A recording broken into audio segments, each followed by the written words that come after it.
ಎಲ್ರಿಗೂ ನಮಸ್ಕಾರ. ಎಲ್ಲರೂ ಹೇಗಿದ್ದೀರಾ? ಎಲ್ಲರೂ ರಾಯರ ಕೃಪೆಯಿಂದ ಚೆನ್ನಾಗಿದ್ದೀರಾ ಅಂತ ನಾನು ಭಾವಿಸ್ತೀನಿ.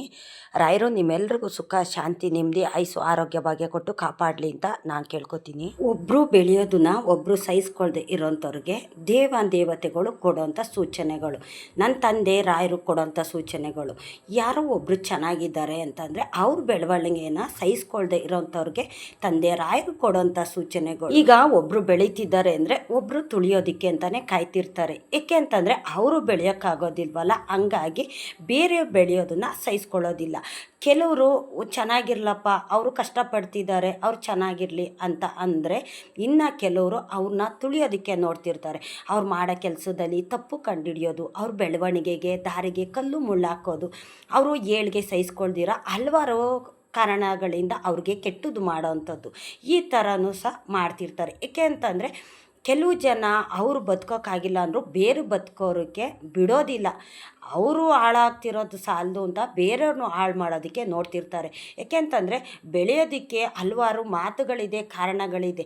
ಒಬ್ಬ ಮನುಷ್ಯ ಬೆಳೀತಾನೆ ಕಷ್ಟಪಟ್ಟು ಅಂತಂದರೆ ಅವನಿಗೆ ಪ್ರೋತ್ಸಾಹ ಕೊಡಬೇಕು, ಒಳ್ಳೆ ಮಾತುಗಳನ್ನ ಹೇಳಬೇಕು. ಅವನು ಹಾಳಾಗೋ ಥರ ಕೆಟ್ಟ ಮಾತುಗಳನ್ನ ಹೇಳಿ ಅವನ್ನ ಕೆಟ್ಟ ದಾರಿಗೆ ತೊಗೊಂಡು ಬರೋ ಅಂಥದ್ದಲ್ಲ. ಏಕೆ ಅಂತಂದರೆ ಸುಮಾರು ಜನ ಭೂಮಿ ಮೇಲೆ ಈ ಥರ ಇದ್ದಾರೆ. ಸುಮಾರು ಜನಕ್ಕೆ ನೋವು ಸಹ ಈ ಥರ ಇದೆ. ಬೆಳೆಯೋರು ನೋಡಿ ಕೆಳಗೆ ಎಳೆಯೋರೇ ಜಾಸ್ತಿ ಆಗ್ತಿರ್ತಾರೆ. ಏಕೆ ಅಂತಂದರೆ ಅವರು ದೇವ್ರನ್ನ ನಂಬಿರ್ತಾರೆ, ದೇವರು ಅವ್ರಿಗೆ ಆಶೀರ್ವಾದ ಮಾಡ್ತಾರೆ, ಒಳ್ಳೆಯದನ್ನು ಸಹ ಮಾಡ್ತಾರೆ. ಅವ್ರು ಯಾರಿಗೂ ಮೋಸ ಮಾಡೋದಾಗಲಿ, ಬೇರೆಯವ್ರಿಗೆ ಅನ್ಯಾಯ ಮಾಡೋದಾಗಲಿ, ಬೇರೆಯವ್ರ ಆಸ್ತಿಗೆ ಆಸೆ ಪಡೋದಾಗಲಿ ಯಾವುದೂ ಅಷ್ಟೇ ಮಾಡ್ತಿರೋದಿಲ್ಲ. ಅವರು ಕಷ್ಟಪಟ್ಟು ದುಡ್ಡಿನಿಂದ ಅವರು ಮೇಲೆ ಬರ್ತಿರ್ತಾರೆ. ಅವರು ಊಟ ಮಾಡ್ತಾರೋ ಉಪವಾಸ ಇರ್ತಾರೋ, ಆದರೆ ನಾವು 4 ಜನದ ಥರ ಮೇಲೆ ಬರಬೇಕು. ಯಾರು ನಮ್ಮ ಸಂಸಾರ ನೋಡಿ ಹಾಡ್ಕೋಬಾರ್ದು ಅಂತ ಅವರು ಒಂದು ಜೀವನನ ಅವರು ಚಾಲೆಂಜ್ ಆಗಿ ತೊಗೊಂಡು ಅವ್ರು ಬದುಕೋದಿಕ್ಕೆ ಅಂತ ಮೇಲೆ ಬರೋದಕ್ಕೆ ಹಲವಾರು ಪ್ರಯತ್ನ ಮಾಡ್ತಿರ್ತಾರೆ. ಆದರೆ ಅವರು ಪ್ರಯತ್ನ ಪಟ್ಟಷ್ಟು ಕೆಲವರು ಕೆಳಗಡೆ ಎಳಿತಿರ್ತಾರೆ, ತುಳಿತಿರ್ತಾರೆ. ಅವ್ರು ಮಾಡೋ ಕೆಲಸಕ್ಕೆಲ್ಲ ಕಲ್ಲು ಮುಳ್ಳು ಹಾಕೋದು, ಅವ್ರು ಹೋಗೋ ದಾರಿಲೆಲ್ಲ ಅಡ್ಡ ಹಾಕೋದು, ನೀನು ಆ ದಾರಿಗೆ ಹೋಗಬೇಡ, ನಿನ್ಗೆ ಹೋದರೆ ಕೆಟ್ಟದಾಗುತ್ತೆ ಅಂತ ಈ ಥರ ಅಲ್ವಾ. ಈಗ ನಿಮ್ಮ ಜೀವನದಲ್ಲೂ ಸಹ ಇದೇ ಥರ ನಡೆದಿರುತ್ತೆ. ಏಕೆ ಅಂತಂದರೆ ನಾವು ಮನುಷ್ಯರಾಗಿ ಹುಟ್ಟಿದ ಮೇಲೆ ಎಲ್ಲ ಜನಗಳನ್ನೂ ಸಹ ನಾವು ನೋಡ್ತೀವಿ. ಒಳ್ಳೆಯವ್ರನ್ನೂ ನೋಡ್ತೀವಿ, ಕೆಟ್ಟವ್ರನ್ನೂ ನೋಡ್ತೀವಿ, ಈ ಥರ ನೋಡ್ತೀವಿ. ನಮಗೆ ಯಾರು ಒಳ್ಳೆ ದಾರಿ ತೋರಿಸ್ತಾರೋ, ಯಾರೋ 4 ಒಳ್ಳೆ ಮಾತು ಹೇಳ್ತಾರೋ ಅಂಥವ್ರ ಸಂಘ ನಾವು ಮಾಡಬೇಕು, ಅಂಥವ್ರ ಸ್ನೇಹನ ನಾವು ಬಯಸಿ ಹೋಗಬೇಕು. ಆದರೆ ನಮಗೆ ಮೋಸ ಮಾಡೋ ಅಂಥವ್ರು ಒಂಥರ ನಾವು ಮಾಡೋ ಕೆಲಸಕ್ಕೆ ಒಂಥರ ಕೊಂಕು ಮಾತಾಡ್ತಾರೆ ನೋಡಿ, ಆ ಥರ ಮಾತಾಡೋರನ್ನ ಆದಷ್ಟು ನಿಮ್ಮಿಂದ ದೂರ ಇಟ್ಟುಬಿಡಿ. ಅಂಥವ್ರನ್ನ ಹತ್ರ ಬಿಟ್ಕೊಳ್ಳೋದಕ್ಕೂ ಸಹ ಹೋಗ್ಬೇಡಿ. ಏಕೆ ಅಂತಂದರೆ ಹಾಳು ಮಾಡೋದಕ್ಕೆ ಅಂತ ಒಬ್ಬರಿದ್ದರೆ ಉದ್ಧಾರ ಮಾಡೋದಕ್ಕೆ ಅಂತ ಭಗವಂತ ಇರ್ತಾನೆ ಅಲ್ವಾ. ಅನಾಥರಿಗೆ ಆಕಾಶವೇ ಕಾವಲು. ದೇವರು ನಂಬಿರೋಂಥವ್ರಿಗೆ ದೇವ್ರು ಯಾವತ್ತೂ ಅಷ್ಟೇ ಕೈ ಬಿಡೋದಿಲ್ಲ. ತಂದೆ ರಾಯರು ಇದ್ದಾರೆ, ಅವ್ರು ನಂಬಿರೋ ಮನೆ ದೇವರು ಇದ್ದಾರೆ. ನನಗೆ ಸುಮಾರು ಜನ ಸಹ ಈ ಥರ ಹೇಳ್ತಿರ್ತಾರೆ, ನಾವು ಬೆಳೆಯೋದನ್ನು ಕೆಲವರು ಸಹಿಸ್ಕೊಳ್ಳೋದಿಲ್ಲ, ನಮಗೆ ನೋವು ಕೊಡ್ತಾರೆ, ನಾನು ಮಾಡೋ ಕೆಲಸದಲ್ಲಿ ತುಂಬಾ ನನಗೆ ಅಡ್ಡಿ ಆತಂಕಗಳು ಮಾಡ್ತಿದ್ದಾರೆ, ನಾನು ಇಲ್ಲಿರಲೇಬಾರ್ದು ಅಂತ ಅನ್ಕೋತೀನಿ. ಆದರೆ ಇರೋ ಜಾಗ ಬಿಟ್ಟು ನಾವು ಬೇರೆ ಕಡೆ ಎಲ್ಲಿ ಹೋಗಿ ನಾವು ಬದುಕೋಕ್ಕಾಗುತ್ತೆ ಅಂತ ಹೇಳ್ತಾರೆ. ಈಗ ನಮ್ಮ ಮನೆಯಲ್ಲಿ ಜನ ಇದ್ದಾರೆ ಅಂದರೆ ಅವ್ರಿಗೆಲ್ಲ ಹೇಳ್ಕೊಡೋದು, ನಮ್ಗೆ ಹೇಳ್ಕೊಡ್ತಾರೆ. ನಾವು ಕೇಳೋದಿಲ್ಲ ಅಂತ ಸಮಯ ಬಂದಾಗ ಅವರು ನಮ್ಮ ಮನೆಯಲ್ಲಿ ಮಕ್ಳಿಗೆ ಹೇಳ್ಕೊಡೋದು, ಇಲ್ಲ ಗಂಡಂಗೆ ಹೇಳ್ಕೊಡೋದು, ಈ ಥರ ಹೇಳ್ಕೊಟ್ಟು ಅವ್ರ ತಲೆ ಕೆಡಿಸ್ತಾರೆ, ಅವ್ರನ್ನ ಹಾಳು ಮಾಡ್ತಾರೆ. ಇಂಥವ್ರಿಗೆ ಏನು ಮಾಡೋದು? ನಾವು ಎಲ್ಲಿಂದ ಹೋಗಿ ನಾವು ಬದುಕೋಕ್ಕಾಗುತ್ತೆ? ಎಲ್ಲೋದ್ರೂ ಜನಗಳ ನಡುವೆ ನಾವು ಬದುಕಲೇಬೇಕಲ್ಲ ಅಂತ ಕೆಲವರು ಅವ್ರವ್ರ ನೋವನ್ನು ಅವರು ಹೇಳ್ಕೊತಿರ್ತಾರೆ. ಏಕೆ ಅಂತಂದರೆ ನಾವು ಜನದ ಮಧ್ಯೆನೇ ಬದುಕಬೇಕು, ಜನದ ಸಹಕಾರದಿಂದನೇ ನಾವು ಬೆಳೀತಾನೂ ಹೋಗ್ತೀವಿ ನಾವು. ಏಕೆ ಅಂತಂದರೆ ಕೆಲವರು ನಮಗೆ ಒಳ್ಳೇದು ಮಾಡಿದ್ರು, ಕೆಲವರು ಕೆಟ್ಟವ್ರು ಇರ್ತಾರೆ. ಆ ಕೆಟ್ಟದ್ದು ಮಾಡೋರ್ನೆಲ್ಲ ಭಗವಂತ ನೋಡ್ಕೋತಾರೆ. ತುಳಿಯೋರು ಇರೋ ತನಕ ಬೆಳೆಯೋರು ಜಾಸ್ತಿ ಆಗ್ತಾ ಹೋಗ್ತಾರೆ. ನೀವು ಎದ್ರುಕೊಂಡು ನೀವು ಮನೆ ಖಾಲಿ ಮಾಡೋದಾಗಲಿ, ಊರು ಬಿಟ್ಟು ಹೋಗೋದಾಗಲಿ ಮಾಡೋಕ್ಕಾಗಲ್ಲ. ಈಗ ಒಂದು ಬಾಡಿಗೆ ಮನೆ ಆದರೆ ಬಾಡಿಗೆ ಮನೆ ಖಾಲಿ ಮಾಡಿಕೊಂಡು ನಾವು ಬೇರೆ ಕಡೆ ಹೋಗಿ ನಾವು ಜೀವನ ಮಾಡ್ಬೋದು. ಆದರೆ ಖಾಲಿ ಮಾಡೋಕ್ಕಾಗದೆ ಅಂಥ ಸ್ಥಿತಿಲಿ ನಾವಿರೋ ಟೈಮಲ್ಲಿ ಏನು ಮಾಡೋಕ್ಕಾಗುತ್ತೆ? ಮನೇನೂ ಖಾಲಿ ಮಾಡೋಕ್ಕಾಗೋದಿಲ್ಲ, ಇರೋ ಅಂಥ ಸ್ವಂತ ಜಾಗ ಬಿಟ್ಟು ನಾವು ಬೇರೆ ಕಡೆ ಹೋಗೋಕ್ಕಾಗೋದಿಲ್ಲ. ಇದ್ದಿದ್ದ ಜಾಗದಲ್ಲೇ ನಾವು ಎದುರಿಸ್ಬೇಕು, ಗೆಲ್ಲಬೇಕು, ನಿಲ್ಲಬೇಕು ಅಲ್ವಾ. ಏಕೆ ಅಂತಂದರೆ ಅವರು ನಮಗೆ ಎದುರುಕೊಂಡು ಅವರು ಖಾಲಿ ಮಾಡ್ಕೊಂಡು ಹೊರಟೋದ್ರು, ಅವ್ರು ಊರು ಬಿಟ್ಟೇ ಹೋದ್ರು ಅಂತ ಅಂದ್ಕೊಳ್ಳೋದಕ್ಕೆ ಹೋಗಬಾರ್ದು. ಹೌದು, ಇವತ್ತು ನಮಗೆ ಅವರು ಕೆಟ್ಟದ್ದು ಮಾಡ್ತಾರ, ನಾಳೆ ಭಗವಂತ ಅವ್ರಿಗೆ ಕೆಟ್ಟದ್ದು ಮಾಡೋದಕ್ಕೆ 1000 ಜನನ ಅವ್ರ ಮುಂದೆ ತಂದಿಡ್ತಾನೆ, 1000 ಕಷ್ಟಗಳನ್ನ ಅವ್ರಿಗೆ ಕೊಡ್ತಾರೆ. ನಿಮ್ಮನ್ನು ತುಳಿಯೋದಕ್ಕೆ ಒಬ್ಬರು ಇಬ್ಬರು ಬಂದರೆ ಅವ್ರನ್ನ ತುಳಿಯೋದಕ್ಕೆ 1000 ಜನ ಬರ್ತಾರೆ. ತಂದೆ ಭಗವಂತ ಬರ್ತಾನೆ. ಜನ ಕೈ ಬಿಟ್ಟರು ಭಗವಂತ ಕೈ ಬಿಡೋದಿಲ್ಲ. ದೇವರು ಅವ್ರಿಗೆ ಒಂದಲ್ಲ ಒಂದು ದಿವಸ ಶಿಕ್ಷೆ ಅನ್ನೋದು ಕೊಟ್ಟೆ ಕೊಡ್ತಾರೆ. ಏಕೆಂತಂದರೆ ಇವೆಲ್ಲ ನಮ್ಗೆ ಅನುಭವಗಳಾಗಿರುತ್ತೆ. ಯಾರೋ ಒಬ್ಬರು ನಮಗೆ ಕೆಟ್ಟದ್ದು ಮಾಡ್ತಿದ್ದಾರೆ ಅಂದರೆ ಅವ್ರ ಜೊತೆಗೆ ಇನ್ನೂ 4 ಜನ ಸೇರಿಕೊಂಡು ಅವ್ರನ್ನ ಕೆಟ್ಟದ್ದು ಮಾಡೋದಕ್ಕೆ ಅವ್ರಿಗೆ ಏನೇನು ಕಷ್ಟ ಕೊಡಬೇಕು, ಯಾವ್ಯಾವ ರೀತಿ ಅವ್ರಿಗೆ ನೋವು ಕೊಡಬೇಕು ಆ ರೀತಿನೆಲ್ಲ ಮಾಡೋ ಪ್ರಯತ್ನನ ಮಾಡ್ತಿರ್ತಾರೆ. ಏಕೆ ಅಂತಂದರೆ ಸುಮಾರು ಜನ ಈ ಥರ ಬರೀ ಕೆಟ್ಟು ಮನಸ್ಸಿನಿಂದನೇ ಬದುಕ್ತಿರ್ತಾರೆ. ಏಕೆ ಅವ್ರಿಗೆ ಬದುಕೋಕ್ಕಾಗೋದಿಲ್ವಾ? ಅವ್ರಿಗೆ ಯಾರು ಕೆಟ್ಟದ್ದು ಮಾಡೋರು ಇರೋದಿಲ್ವಾ? ಎಲ್ಲ ಟೈಮು ಒಳ್ಳೆ ಥರನೇ ಇರುತ್ತಾ? ಭಗವಂತ ಅವ್ರಿಗೆಲ್ಲನೂ ಸಹ ಕೊಟ್ಟಿರ್ತಾರಾ? ಇಲ್ಲ. ಅವ್ರಿಗೂ ಒಂದಲ್ಲ ಒಂದು ಟೈಮು ಕೆಟ್ಟ ಕಾಲ ಅನ್ನೋದು ಕೊಟ್ಟೇ ಇರ್ತಾರೆ. ಅವ್ರ ಟೈಮ್ ಚೆನ್ನಾಗಿದ್ದಾಗ ಬೇರೆಯವ್ರಿಗೆ ಕೆಟ್ಟದ್ದು ಮಾಡ್ಬೋದು. ಆದರೆ ಅವ್ರ ಟೈಮು ಕೆಟ್ಟಾಗ ದೇವ್ರುಗಳು ಸಹ ಒಳ್ಳೇದು ಮಾಡೋಕ್ಕಾಗೋದಿಲ್ಲ. ಜನ ಅಂತೂ ಮೊದಲೇ ಅವ್ರ ಹತ್ರ ಬರೋದಿಲ್ಲ. ಇಷ್ಟನ್ನ ಅರ್ಥ ಮಾಡಿಕೊಂಡು ಅವರು ಬಾಳಬೇಕು. ಏಕೆ ಅಂತಂದರೆ ಭಗವಂತ ಇದ್ದಾನೆ ನಮ್ಮ ಜೀವನದಲ್ಲಿ. ಭಗವಂತ ಇಲ್ದಿರ ಏನೇನೂ ಇಲ್ಲ. ನಾವು ಕಷ್ಟಪಡ್ತೀವಿ, ದುಡಿತೀವಿ, ಭಗವಂತ ಅನುಗ್ರಹ ಮಾಡ್ತಾನೆ. ನಾವು ಕಷ್ಟಪಟ್ಟು ದುಡ್ದಿದ್ದಂಥದಕ್ಕೆ ಫಲ ದೇವ್ರು ಕೊಡ್ತಾನೆ. ಬೆಳಗ್ಗೆಯಿಂದ ಸಂಜೆ ತನಕ ಕಷ್ಟಪಟ್ಟು ದುಡಿತಾರೆ ಎಲ್ಲರೂ. ಯಾರು ಅಷ್ಟೇ ಮನೆಯಲ್ಲಿ ಕೂತ್ಕೊಂಡು ತಿನ್ನೋಂಥವ್ರು ಇರೋದಿಲ್ಲ. ಒಂದಲ್ಲ ಒಂದು ರೀತಿ ಜೀವನ ಅನ್ನೋದು ಮಾಡೇ ಮಾಡ್ತಾರೆ. ಯಾಕೆ ಅಂತಂದರೆ ಭೂಮಿ ಮೇಲೆ ನಾವು ಹುಟ್ಟಿದ ಮೇಲೆ ಬದುಕಲೇಬೇಕು, ಜೀವನ ಮಾಡಲೇಬೇಕು ಅಂದರೆ ಕಷ್ಟಪಟ್ಟು ದುಡಿಲೇಬೇಕು. ಆ ದುಡ್ದಿದ್ದಕ್ಕೆ ಫಲ ಅನ್ನೋದನ್ನ ಭಗವಂತ ಕೊಡ್ತಾನೆ. ಸತ್ಯ, ಧರ್ಮ, ನ್ಯಾಯ ರೀತಿ ಒಳ್ಳೆಯದು ಕೆಟ್ಟದ್ದು ಯಾರು ಅರ್ಥ ಮಾಡ್ಕೋತಾರೋ ಅಂಥವ್ರಿಗೆ ಬೇಗ ರಾಯರು ಅನುಗ್ರಹ ಮಾಡ್ತಾರೆ. ಅವ್ರ ಮನೆ ದೇವರು ಅವ್ರನ್ನ ಹಾಳಾಗೋದಕ್ಕೆ ಬಿಡೋದಿಲ್ಲ. ಎಲ್ಲದಕ್ಕಿಂತ ಮಿಗಿಲಾಗಿ ಮನೆ ದೇವ್ರುಗಳು ಬಿಡೋದಿಲ್ಲ. ಮನೆ ದೇವ್ರುಗಳು ಯಾರು ಕಷ್ಟ ಕೊಡೋಕೆ ಬಂದರೂ ಅವ್ರನ್ನ ಅಲ್ಲಲ್ಲೇ ತಡೀತಿರ್ತಾರೆ. ನಂತರ ನನ್ನ ತಂದೆ ರಾಯರು ಬೇಗ ನಮಗೆ ಅನುಗ್ರಹ ಮಾಡ್ತಾರೆ. ರಾಯರು ಅನುಗ್ರಹ ಮಾಡೋದಕ್ಕೆ ಯಾವುದೇ ಒಂದು ಅಡ್ಡಿ ಆತಂಕಗಳು ಇಲ್ಲ ಅಂತಂದಾಗ ಬೇಗ ನಮಗೆ ಅನುಗ್ರಹ ಆಗುತ್ತೆ, ಒಳ್ಳೆಯದಾಗುತ್ತೆ. ಇನ್ನು ಕೆಲವ್ರಿಗೆ ನೋವು ಅನ್ನೋದಿದೆ. ರಾಯರು ಒಳ್ಳೇದು ಮಾಡ್ತಾಯಿಲ್ಲ, ಅನುಗ್ರಹ ಮಾಡ್ತಾಯಿಲ್ಲ, ನಾನು ಇಷ್ಟು ರಾಯರಿಗೆ ಪೂಜೆ ಮಾಡ್ತಾಯಿದ್ದೀನಿ, ಒಳ್ಳೇದು ಮಾಡ್ತಿಲ್ಲ ಅಂತ. ನಿಮ್ಮ ಜೊತೆನೇ ರಾಯರು ಇರೋವಂಥದ್ದು. ಯಾರಿಗೆ ಅನುಗ್ರಹ ಆಗ್ತಿಲ್ಲ, ಯಾರಿಗೆ ಒಳ್ಳೇದಾಗ್ತಿಲ್ಲ ಅಂತ ನೀವು ಅಂದ್ಕೊಂಡಿದ್ದೀರಾ, ನಿಮ್ಮ ಜೊತೆನೇ ರಾಯರು, ನಿಮ್ಮ ಮನೆ ದೇವರು ಇರೋವಂಥದ್ದು. ನಿಮ್ಮನ್ನು ಪರೀಕ್ಷೆ ಮಾಡ್ತಿರ್ತಾರೆ. ಬೆಂಕಿನಲ್ಲಿ ಕಬ್ಬನ್ನ ಎಷ್ಟು ಬೇಯುತ್ತೋ ಅಷ್ಟು ಹದ ಅನ್ನೋದು ಕೊಡುತ್ತೆ. ಆವಾಗಲೇ ಕಷ್ಟದಲ್ಲಿರೋ ಮನುಷ್ಯ ಎಷ್ಟು ಬೇಯ್ತಾನೋ, ಎಷ್ಟು ಒಂದು ಕಷ್ಟದಲ್ಲೇ ನೋವನ್ನು ಅನುಭವಿಸ್ತಾನೋ ಅಂಥವನಿಗೆ ಸಿಹಿ ಅನ್ನೋದು ಭಗವಂತ ಕೊಟ್ಟೆ ಕೊಡ್ತಾನೆ. ನಿಮ್ಮನ್ನು ಪರೀಕ್ಷೆ ಮಾಡ್ತಿರ್ತಾನೆ ದೇವರು. ನೀವಿಷ್ಟನ್ನ ತಿಳ್ಕೊಳ್ಳಿ. ನೀವು ನನಗೆ ಒಳ್ಳೇದಾಗ್ತಿಲ್ಲ, ನನ್ನ ಮನೆಗೆ ಒಳ್ಳೇದಾಗ್ತಿಲ್ಲ ಅಂತ ಯಾವತ್ತೂ ಅಷ್ಟೇ ನೀವು ಅನ್ನೋದಕ್ಕೆ ಹೋಗಬೇಡಿ. ನಿಮ್ಗೆ ಯಾರಾದರೂ ಕೆಟ್ಟದ್ದು ಮಾಡ್ತಿದ್ದಾರೆ ಅಂತಂದರೆ ಅವರಿಂದ ನೀವು ಅಂತರ ಕಾಯ್ಕೊಳ್ಳಿ, ದೂರ ಇಡಿ. ಸುಮಾರು ಜನಕ್ಕೆ ಮನೆಯಲ್ಲಿ ಜನಕ್ಕೆ ಹೇಳ್ಕೊಡೋರೇ ಜಾಸ್ತಿ.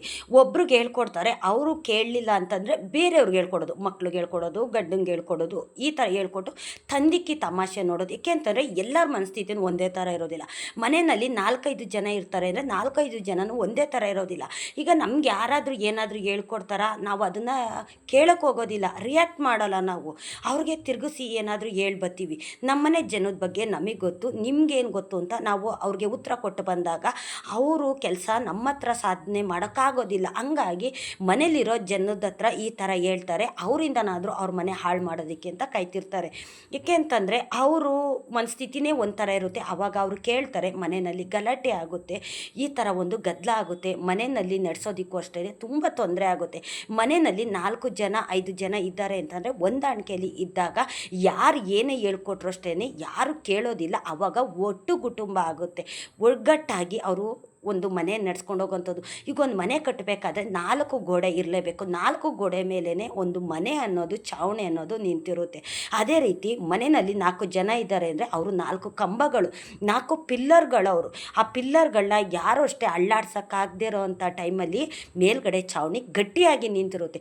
ಒಂದು ಪಿಲ್ಲರು ಕುಸ್ತೋದ್ರೂ ಮನೆ ಛಾವಣಿ ನಿಲ್ಲೋದಿಲ್ಲ, ಕೆಳಗಡೆ ಬಿದ್ದೋಗುತ್ತೆ. ಹಂಗಾಗಿ ಮನೆಯಲ್ಲಿ ನೀವು ಎಷ್ಟು ಜನ ಇದ್ದೀರಾ ಅಷ್ಟು ಜನ ಒಗ್ಗಟ್ಟಾಗಿರಿ. ಯಾರು ಏನೇ ಅವ್ರ ಕೆಲಸ ಸಾಧನೆ ಮಾಡಿಸ್ಕೊಡೋದಕ್ಕೆ ಬಂದ್ರೂ ಆ ಕೆಲಸ ಮಾಡೋದಕ್ಕೆ ಅವ್ರಿಗೆ ಆಗೋದಿಲ್ಲ. ಏಕೆಂತಂದರೆ ನಿಮ್ಮ ಒಗ್ಗಟ್ಟಿರುತ್ತಲ್ಲ, ಹಂಗಾಗಿ ಅವ್ರ ಬೇಳೆ ಇಲ್ಲಿ ಬೇಯೋದಿಲ್ಲ. ನಿಮ್ಮನೆ ಹಾಳು ಮಾಡೋದಕ್ಕೂ ಸಹ ಅವ್ರಿಗೆ ಆಗೋದಿಲ್ಲ. ನಿಮ್ಮನೆ ಜನನ ನೀವು ಸ್ವಲ್ಪ ನೀವು ಅಂಥವರಿಂದ ಅಂತರ ಕಾಯ್ಕೊಳ್ಳಿ, ದೂರ ಇಡಿ ಅಂಥವರಿಂದ. ಯಾರು ಅಷ್ಟೇ ಹೇಳಿಕೆ ಮಾತು ಕೇಳೋದಕ್ಕೆ ಹೋಗಬೇಡಿ. ಕೇಳಿ ಮಾತನ್ನು ಅವ್ರು ಒಳ್ಳೇದು ಹೇಳ್ತಾರಾ ಕೆಟ್ಟದ್ದು ಹೇಳ್ತಾರಾ ಇಷ್ಟನ್ನು ನೀವು ಅರ್ಥ ಮಾಡ್ಕೊಳ್ಳಿ. ನಿಮ್ಮನೆ ಜನದ ಮೇಲೇ ನಿಮಗೆ ಎತ್ತು ಕಟ್ಟುತ್ತಿದ್ದಾರೆ ಅಂತ ನಿಮಗೆ ಗೊತ್ತಾದಾಗ ಅಂಥವ್ರನ್ನ ನೀವು ದೂರ ಇಡಿ. ನೀವು ಏನು ಮಾತಾಡೋದಕ್ಕೆ ಹೋಗಬೇಡಿ, ಅನ್ನೋದಕ್ಕೆ ಹೋಗಬೇಡಿ, ಸುಮ್ಮನೆ ಬಂದುಬಿಡಿ. ಆದರೆ ನಿಮ್ಮ ಕೆಲಸ ಏನೋ ಅದನ್ನು ನೀವು ಮಾಡ್ಕೊಂಡೋಗಿ. ಅವ್ರು ಹೇಳಿದ್ರು ಅಂತ ಆ ಕೆಲಸನ ನೀವು ಮಾಡೋದಕ್ಕೆ ಹೋಗ್ಬೇಡಿ. ನಿಮ್ಮ ಮನೆ ಒಳ್ಳೆಯದಕ್ಕೆ ನೀವೇನು ಮಾಡಬೇಕೋ ಅದನ್ನೆಲ್ಲ ನೀವು ಮಾಡ್ತಾ ಹೋಗಿ. ಏಕೆ ಅಂತಂದರೆ ಒಬ್ಬರು ಬೆಳೀತಿದ್ದಾರೆ ಅಂದರೆ ತುಳಿಯೋದಕ್ಕೆ 10 ಜನ ಬರ್ತಾರೆ, 100 ಜನ ಬರ್ತಾರೆ. ಆದರೆ ನೀವು ನಂಬಿರೋ ದೇವರು ನಿಮ್ಮನ್ನು ಮಾತ್ರ ಕೈ ಬಿಡೋದಿಲ್ಲ. ದೇವ್ರಿದ್ದಾರಲ್ವ ನಮ್ಗೆ ಒಳ್ಳೆ ದಾರಿ ತೋರಿಸೋದಕ್ಕೆ, ದೇವ್ರಿದ್ದಾನಲ್ವ. ಜನ ಕೆಟ್ಟ ದಾರಿ ತೋರಿಸಿದ್ರು ಭಗವಂತ ಒಳ್ಳೆ ದಾರಿನೇ ತೋರಿಸ್ತಿರ್ತಾನೆ, ಸೂಚನೆ ಕೊಡ್ತಾನೆ. ಭಗವಂತನ ಸೂಚನೆ ಪ್ರಕಾರ ನಾವು ನಡೀತಾ ಹೋಗಬೇಕು. ಏಕೆ ಅಂತಂದರೆ ನಮಗೂ ಸಹ 1000 ಜನ ಹೇಳ್ಕೊಡ್ತಾರೆ, ನೀನೇನ್ಕೆ ಈ ಥರ ಮಾಡ್ತೀಯ, ಏನು ಕಷ್ಟಪಡ್ತೀಯ, ನೀನು ದುಡಿಯೋದ್ರಲ್ಲಿ ನೀನು ಸುಖವಾಗಿ ಇರ್ಬೋದು. ನೀವೇನಕ್ಕೆ ಇಷ್ಟೆಲ್ಲ ನೋವು ಪಡ್ತಾ ಇದೆಯಾ, ಯಾರಿಗೋಸ್ಕರ ನೀನು ಇಷ್ಟೆಲ್ಲ ಮಾಡ್ತಾ ಇದೆಯಾ, ಅವರು ನಿನ್ನ ಕಷ್ಟಕ್ಕೆ ಆಗ್ತಾರ ಅಂತ ನನಗೂ ಸಹ ಸುಮಾರು ಜನ ಹೇಳ್ಕೊಡ್ತಾರೆ. ಆದರೆ ಅದನ್ನೆಲ್ಲ ನಾನು ಯಾವತ್ತಷ್ಟೇ ಕಿವಿ ಮೇಲೆ ಹಾಕೊಳ್ಳೋದಕ್ಕೆ ಹೋಗೋದಿಲ್ಲ. ಒಳ್ಳೇದು ಯಾರು ಹೇಳ್ತಾರೋ ಅದನ್ನ ಮಾತ್ರ ನಾನು ಕಿವಿ ಮೇಲೆ ಹಾಕೋತೀನಿ. ಕೆಟ್ಟದ್ದು ಹೇಳೋದನ್ನ ಯಾವತ್ತಷ್ಟೇ ನಾನು ಕೇಳೋಕ್ಕೂ ಹೋಗೋದಿಲ್ಲ. ಅಂಥವ್ರ ಸವಾಸನೂ ನಾನು ಮಾಡೋದಿಲ್ಲ. ನಾನು ಮಾತಾಡ್ತಿದ್ದಂಗೆ ಮಾತು ಬಿಟ್ಬಿಡ್ತೀನಿ, ದೂರ ಅಂತರ ಕಾಯ್ಕೋತೀನಿ. ಎಷ್ಟರಲ್ಲಿ ಮಾತಾಡಬೇಕು ಅಷ್ಟರಲ್ಲಿ ಮಾತಾಡ್ಕೋತೀನಿ. ತೀರಾ ನಾನು ಮಾತು ಸಹ ಬಿಡೋಕ್ಕೆ ಹೋಗೋದಿಲ್ಲ. ಏಕೆಂತಂದರೆ ಏಕ್ದಮ್ ನಾವು ಮಾತು ಬಿಡ್ತು ಅಂತಂದರೆ ಅವ್ರಿಗೂ ನಮಗೂ ಗಲಾಟೆ ಅನ್ನೋದಾಗುತ್ತೆ, ಒಂಥರ ಮನಸ್ತಾಪ ಅನ್ನೋದು ಬರುತ್ತೆ. ಹಂಗಾಗಿ ಅವ್ರನ್ನ ಎಷ್ಟರಲ್ಲಿ ಇಟ್ಕೋಬೇಕು ಅಷ್ಟರಲ್ಲಿ ಇಟ್ಕೋತೀನಿ. ಊಟ ಆಯಿತಾ ನಾಷ್ಟ ಆಯಿತಾ ಅಷ್ಟೇ. ಅವ್ರ ಮನೆಗೆ ನಾನು ಹೋಗೋದು, ನಮ್ಮ ಮನೆಗೆ ಅವ್ರು ಬರೋದು, ನನ್ನ ಕಷ್ಟ ಸುಖ ಅವ್ರ ಕೈಲಿ ಹೇಳ್ಕೊಳ್ಳೋದು, ಅವ್ರ ಕಷ್ಟ ಸುಖ ನಾನು ಕೇಳೋದು. ಅವರೇನಾದರೂ ನನ್ನ ಹತ್ರ ಸಹಾಯ ಕೇಳಿದಾಗ ನನ್ನ ಕೈಲಾದಷ್ಟು ಹಣ ಸಹಾಯ ಅನ್ನೋದು ನಾನು ಕೊಡ್ತೀನಿ. ಆದರೆ ನಾನು ಅವ್ರ ಹತ್ರ ಯಾವತ್ತೂ ಅಷ್ಟೇ ಹಣ ಸಹಾಯ ಅನ್ನೋದು, ನನ್ನ ಸುಖ ಕಷ್ಟ ಯಾವತ್ತೂ ಅಷ್ಟೇ ನಾನು ಹೇಳ್ಕೊಳ್ಳೋದಿಲ್ಲ. ಏಕೆ ಅಂತಂದರೆ ಒಬ್ಬ ಮನುಷ್ಯನ ಬುದ್ಧಿ ನಮಗೆ ಗೊತ್ತಾದ ಮೇಲೆ ತಿರ್ಗಾ ಅವ್ರ ಹತ್ರ ನಾವು ಜಾಸ್ತಿ ಕಾಂಟ್ಯಾಕ್ಟಲ್ಲಿ ಇಟ್ಕೊಳ್ಳೋಕೆ ಹೋಗ್ಬಾರ್ದು. ನಮ್ಮ ಕೈಲಾಗಿ ಸಹಾಯ ಮಾಡಬೇಕು. ನಾವು ಮಾಡಿ ದಾನ ಧರ್ಮ ನಮ್ಮ ತಲೆ ಕಾಯುತ್ತೆ, ನಮ್ಮ ಮಕ್ಕಳು ತಲೆ ಕಾಯುತ್ತೆ. ನಾವು ಕಷ್ಟದಲ್ಲಿದ್ದಾಗ ಯಾರಾದರೂ ಬಂದು ನಮಗೆ ಸಹಾಯ ಮಾಡ್ತಾರೆ. ನಾನು ಕಷ್ಟದಲ್ಲಿದ್ದಾಗ ನಮ್ಮವ್ರಿಗಿಂತ ನನಗೆ ಬೇರೆಯವ್ರು ಸಹಾಯ ಮಾಡಿರೋದೇ ತುಂಬ ಜಾಸ್ತಿ ಇದೆ.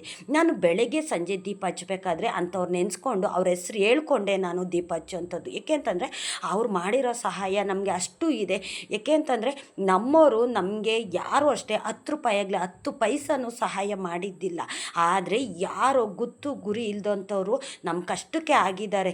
ಅಂಥವ್ರ ಕಷ್ಟ ಅಂತಂದಾಗ ನಾನು ಹೆಗ್ಲು ಕೊಡ್ತೀನಿ. ನಮ್ಮ ಜೀವನೇ ಕೊಟ್ಟು ನಾವು ಅವ್ರ ಕಷ್ಟನ ನಾವು ದೂರ ಮಾಡ್ತೀವಿ. ಏಕೆ ಅಂತಂದರೆ ನಮ್ಮ ಕಷ್ಟಕ್ಕೆ ಅವ್ರು ಆಗಿದ್ದಾರಲ್ಲ, ನನ್ನ ಕಷ್ಟಕ್ಕೆ ಆದವರೇ ನೆಂಟ ಅಂತ ಹೇಳ್ತಾರಲ್ಲ. ಹಂಗಾಗಿ ಭಗವಂತನೇ ಅವ್ರ ರೂಪದಲ್ಲಿ ಬಂದು ನಮ್ಮ ಕಷ್ಟಕ್ಕಾಗಿದ್ದಾರೆ. ಏಕೆ ಅಂತಂದರೆ ಅವರು ಕೊಟ್ಟಿದ್ದ ಹಣನ ನಾವು ತಿರುಗಿಸಿ ವಾಪಸ್ ಕೊಟ್ಟಿರ್ಬೋದು. ಆದರೆ ಸಮಯಕ್ಕೆ ತಕ್ಕನಾಗಿ ಕಷ್ಟ ಅಂತ ಅಂದಾಗ ಅವರು ಹಣ ಸಹಾಯ ಮಾಡಿದಾರಲ್ಲ, ಆ ಸಹಾಯ ಮಾಡಿದವರೇ ಭಗವಂತ. ನನ್ನ ಮನೆ ದೇವರು, ನನ್ನ ತಂದೆ ರಾಯರ ರೂಪದಲ್ಲಿ ಬಂದು ಅವ್ರು ಸಹಾಯ ಮಾಡಿದ್ದಾರೆ ಅಂತ ನಾನು ಅನ್ಕೋತೀನಿ. ಏಕೆ ಅಂತಂದರೆ ನಮಗೆ ಕಷ್ಟ ಅಂತ ಅಂದಾಗ ಸಂಬಂಧಗಳು ಸಹ ಕೈ ಬಿಟ್ಟು ಹೊರ್ಟೋಗ್ತಾರೆ. ನಮ್ಗೆ ಹತ್ರವಾಗಿದ್ದವರು ಸಹ ಕೈ ಬಿಟ್ಟು ಹೊರ್ಟೋಗ್ತಾರೆ. ಎಲ್ಲಿ ನಮ್ಮ ಹತ್ರ ಹಣ ಸಹಾಯ ಕೇಳ್ತಾರೋ, ಎಲ್ಲಿ ನಮ್ಮ ಹತ್ರ ಬಂದುಬಿಡ್ತಾರೋ, ಒಪ್ಪತ್ತೂಟಕ್ಕೂ ಸಹ ನಮ್ಮ ಮನೆ ಬಾಗಿಲಿಗೆ ಎಲ್ಲಿ ಬರ್ತಾರೋ ಅಂತ ನಮ್ಮನ್ನು ದೂರ ಇಟ್ಟಿದ್ದಾರೆ. ನಾನು ಕಷ್ಟ ಅಂತ ನನ್ನ ಸಂಬಂಧದ ಮನೆ ಬಾಗಿಲಿಗೆ ಹೋದಾಗ ನನ್ನ ದೂರ ಇಟ್ಟಿದ್ದಾರೆ. ಒಂದು ತುತ್ತು ಅನ್ನ ಕೊಡೋದಕ್ಕೂ ನನ್ನ ಮುಖ ನೋಡಿದ್ದಾರೆ, ನನ್ನ ಯೋಗ್ಯತೆ ಅಳೆದಿದ್ದಾರೆ. ಅಂಥವ್ರನ್ನ ನಾನು ಹತ್ರ ಬಿಟ್ಕೊಳ್ಳೋದಕ್ಕೂ ಸಹ ಹೋಗೋದಿಲ್ಲ. ನಮ್ಮವ್ರಿಗಿಂತ ಅಂದಿಗ್ರು ಆಸೆ ಅಂತ ನಾನು ಆಚೆಗಡೆ ಜನನೇ ಜಾಸ್ತಿ ನಂಬ್ತೀನಿ. ನಾನು ಜನ ನಂಬೋದಿಲ್ಲ ಅಂತ ಹೇಳೋದಿಲ್ಲ. ಆದರೆ ನಮ್ಮನ್ನು ರಕ್ತ ಸಂಬಂಧನ ನಾನು ಯಾವತ್ತಷ್ಟೇ ನಂಬೋದಿಲ್ಲ. ಹೊರಗಡೆ ಜನನ ತುಂಬ ಪ್ರೀತಿ ಮಾಡ್ತೀನಿ. ಅಂಥವ್ರ ಕಷ್ಟಕ್ಕೂ ಸಹ ನಾನು ಆಗ್ತೀನಿ. ಏಕೆ ಅಂತಂದರೆ ನನ್ನ ಕಷ್ಟಕ್ಕೆ ಅವ್ರು ಆಗಿದ್ದಾರಲ್ಲ, ಹಂಗಾಗಿ ನನಗೆಷ್ಟೇ ಕಷ್ಟ ಬಂದ್ರೂ ಅವ್ರ ಕಷ್ಟ ಅಂತ ಅಂದಾಗ ಖಂಡಿತ ನಾನು ಹೆಗ್ಲು ಕೊಡ್ತೀನಿ. ಅವ್ರಿಗೆ ನನ್ನ ಕೈಲಾಗಿ ಸಹಾಯ ನಾನು ಮಾಡ್ತೀನಿ. ಏಕೆ ಅಂತಂದರೆ ಭಗವಂತ ಇದನ್ನೆಲ್ಲ ನೋಡ್ತಿರ್ತಾರೆ. ಬೇರೆಯವರು ಮಾಡಿ ಸಹಾಯನ ನಾವು ಯಾವತ್ತೂ ಅಷ್ಟೇ ಮರಿಬಾರ್ದು. ಉಪ್ಪಿನ ಋಣನ ನಾವು ಮುಪ್ಪಾಗೋ ತಕ್ಕನೂ ಮರಿಬಾರ್ದು ಅಂತಾರಲ್ಲ, ಹಂಗಾಗಿ ಅನ್ನದ ಋಣ ಆಗಲಿ ಉಪ್ಪಿನ ಋಣ ಆಗಲಿ ನಾವು ಜೀವ ಹೋಗೋ ತನಕನೂ ಮರಿಬಾರ್ದು. ನಮ್ಮ ಕಷ್ಟಕ್ಕಾದವ್ರನ್ನ ನಾವು ಯಾವತ್ತೂ ನೆನೆಸ್ಕೊತಾ ಇರಬೇಕು. ಮನೆಗೆ ದೇವ್ರಿಗೆ ದೀಪ ಹಚ್ಚಬೇಕಾದ್ರೆ 2 ಟೈಮು ಅಂಥವ್ರು ನೆನೆಸ್ಕೊಂಡು ದೇವ್ರಿಗೆ ದೀಪ ಹಚ್ಚಿದ್ರೆ ಭಗವಂತನ ಹತ್ರ ಇರುತ್ತೆ. ನಿನ್ನ ಕಷ್ಟಕ್ಕಾದವ್ರನ್ನ ನೀನು ನೆನೆಸ್ಕೊಂಡು ದೀಪ ಹಚ್ತೀಯಲ್ಲ, ನಿನ್ನ ಕೊನೆ ತಕ್ಕ ನಾನು ನಿನಗೆ ಅನುಗ್ರಹ ಮಾಡ್ತೀನಿ. ಕಷ್ಟಕ್ಕಾದವ್ರನ್ನ ಇಷ್ಟೊಂದು ನೆನೆಸ್ಕೋತೀಯಲ್ಲ, ನೀನು ಕೈಲಾಗಿ ಸಹಾಯ ಮಾಡ್ತಿಲ್ಲ ಅಂತ ಭಗವಂತ ನಮಗೆ ಅನುಗ್ರಹ ಮಾಡ್ತಾರೆ. ನಾವು 10 ರೂಪಾಯಿಗೆ ಕೈ ಹಾಕಿದ್ರೆ ಭಗವಂತ 100 ರೂಪಾಯಿ ಕೊಡ್ತಾನೆ. ಇದು 100ಕ್ಕೆ 100ರಷ್ಟು ಸತ್ಯ. ನನ್ನ ಜೀವನದಲ್ಲಿ ನಡೆದಂಥ ಘಟನೆ ಇದೆಲ್ಲ. ಏಕೆ ಅಂತಂದರೆ ನಾವು ಜನನ ಎಷ್ಟು ನಂಬ್ತೀವೋ ನಮ್ಮನ್ನ ಅಷ್ಟು ಮೋಸನೂ ಮಾಡ್ತಾರೆ. ಕೆಲವರು ಒಳ್ಳೇದು ಮಾಡ್ತಾರೆ. ಒಳ್ಳೇದು ಮಾಡೋರೆ ಭಗವಂತ ಅವ್ರ ರೂಪದಲ್ಲಿ ಬಂದು ಒಳ್ಳೇದು ಮಾಡ್ತಿದ್ದಾನೆ ಅಂತ ನಾವಿಷ್ಟು ಅನ್ಕೋಬೇಕು. ನಿಮ್ಮ ಜೀವನದಲ್ಲೂ ಈ ಥರ ಸಿಹಿ ಕಹಿ ಘಟನೆ ನಡೆದಿರುತ್ತೆ ಅಂತ ನಾನು ಅನ್ಕೋತೀನಿ. ಏಕೆ ಅಂತಂದರೆ ಪ್ರತಿಯೊಬ್ಬ ಮನುಷ್ಯನ ಜೀವನದಲ್ಲೂ ಇದೆಲ್ಲ ನಡೆದಿರುತ್ತೆ ಅಲ್ವಾ. ಭಗವಂತ ಇದನ್ನೆಲ್ಲ ಸೂಚನೆ ಮುಖಾಂತರ ನಮಗೆ ತೋರಿಸ್ಕೊಡ್ತಾನೆ. ನಮ್ಮ ಕಷ್ಟಕ್ಕಾದವ್ರನ್ನ ನಾವು ಯಾವ ರೀತಿ ನೋಡ್ಕೋಬೇಕು ಆ ರೀತಿ ನೋಡ್ಕೋಬೇಕು. ನಮಗೆ ಕೆಟ್ಟದ್ದು ಮಾಡೋರನ್ನ ಯಾವ ರೀತಿ ನಾವು ನೋಡಬೇಕು ಆ ರೀತಿ ನೋಡಿ ಅವ್ರನ್ನೆಲ್ಲ ಎಲ್ಲಿಡಬೇಕೋ ಅಲ್ಲಿಡ್ತಾ ಹೋಗಬೇಕು. ದೇವರು ನಮಗೆ ಸೂಚನೆ ಕೊಡ್ತಾನೆ. ಒಳ್ಳೆಯವ್ರ ಮುಖವಾಡ ಕೆಟ್ಟವ್ರ ಮುಖವಾಡ ನಮ್ಮ ಎದುರುಗಡೆ ಭಗವಂತ ಕಳಿಸಿ ಇಡ್ತಾನೆ. ಇಷ್ಟನ್ನು ನಾವು ಅರ್ಥ ಮಾಡಿಕೊಂಡು ನಾವು ಬದುಕಬೇಕು. ಇಷ್ಟೊತ್ತು ನನ್ನ ವಿಡಿಯೋ ನೋಡಿದ್ದಕ್ಕಾಗಿ ತುಂಬ ಹೃದಯದ ಧನ್ಯವಾದಗಳು. ರಾಯರು ನಿಮ್ಮೆಲ್ಲರಿಗೂ ಸುಖ ಶಾಂತಿ ನೆಮ್ಮದಿ ಆಯುಸ್ಸು ಆರೋಗ್ಯ ಭಾಗ್ಯ ಕೊಟ್ಟು ಕಾಪಾಡಲಿ ಅಂತ ನಾನು ಕೇಳ್ಕೊತೀನಿ.